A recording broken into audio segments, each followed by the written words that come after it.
ये तो सभी जानते हैं कि बीरबल बादशाह अकबर के चहेते थे, लेकिन बादशाह के अधिकतर दरबारी बीरबल से जलते थे।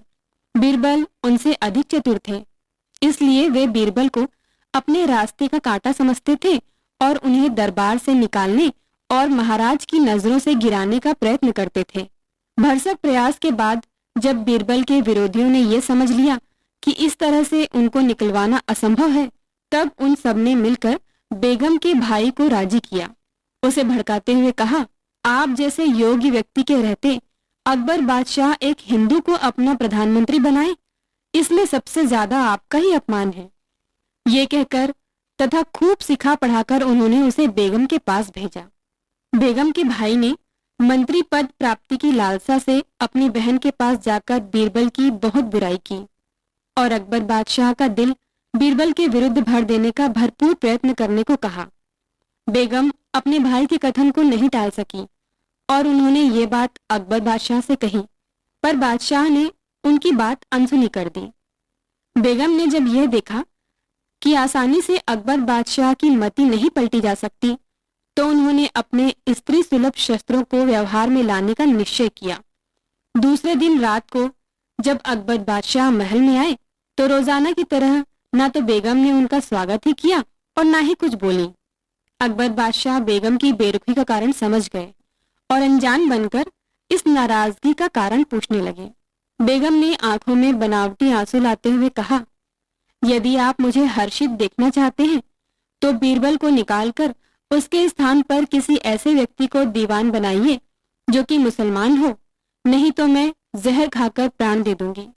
बेगम की बात सुनकर बादशाह घबरा उठे।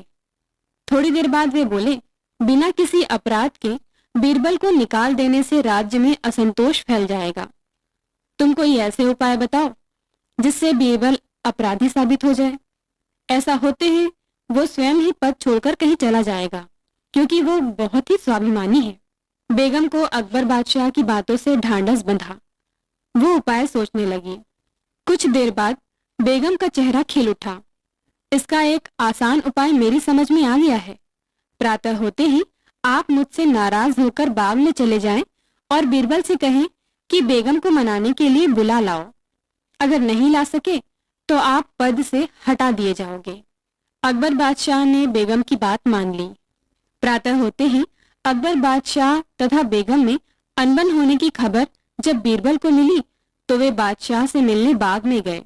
उन्हें देखकर अकबर बादशाह ने उनको बेगम के कथनानुसार कह सुनाया। बीरबल को दाल में कुछ काला लगा। तुरंत ही वे अपने गुप्तचरों को आवश्यक बातें समझाकर बेगम के पास पहुंचे। उन्होंने बेगम को इधर उधर की बातों में उलझा दिया। तभी उनका सिखाया हुआ एक गुप्तचर वहां पहुंचा और उनसे बोला, इस आपसी झगड़े का कारण आपसी कहाँ सुनी है। महाराज अपनी बात पर दृढ़ हैं। आप व्यर्थ ही ये कोशिश कर रहे हैं। मेरी राय में तो आप अकबर बादशाह की मति पलट दीजिए। यदि उन्होंने ऐसा कर लिया तो उससे आपका काम बन ही जाएगा। बेगम ने इस बात को ध्यानपूर्वक सुना और अचरज में पड़ गई। उस आदमी के चले जाने के बाद बीरबल ने बेगम से कहा, ये आदमी बादशाह अकबर का संदेश लाया था कि बादशाह आपसे इस कारण रुष्ट हैं कि आप उनको दरबारी मामलों में दखल देती हैं और अकारण ही रूठ जाती हैं। इससे अकबर बादशाह का दिल आपसे बहुत खिन्न हो गया है। वे जल्दी ही नई बेगम लाने वाले हैं। बीरबल द्वारा ये कथन सुनते ही बेगम को यकीन हो गया कि अवश्य ही अकबर बादशाह नई बेगम लाने का प्रयत्न कर रहे होंगे। बेगम को चिंतित देखकर बीरबल वहां से चले गए। उनके जाते ही बेगम ने कपड़े बदले और पालकी में सवार होकर बाग में अकबर के पास जा पहुंची। उन्होंने तरह तरह से बादशाह की खुशामद की। तब अकबर ने कहा, अवश्य ही बीरबल ने तुम्हें बहका दिया है। जहां पना, बीरबल मुझे नहीं बहका सकते। मैं इतनी मूर्ख नहीं हूँ, सब समझती हूँ। मेरे होते आप दूसरा विवाह हरगिज नहीं कर सकते। मेहरबानी करके मुझे माफ करें, अब मुझसे कभी भी कोई गलती नहीं होगी। बेगम ने बादशाह के सामने सिर झुकाकर कहा। बेगम की बातों से अकबर समझ गए कि अवश्य ही ये बीरबल का किया धरा है।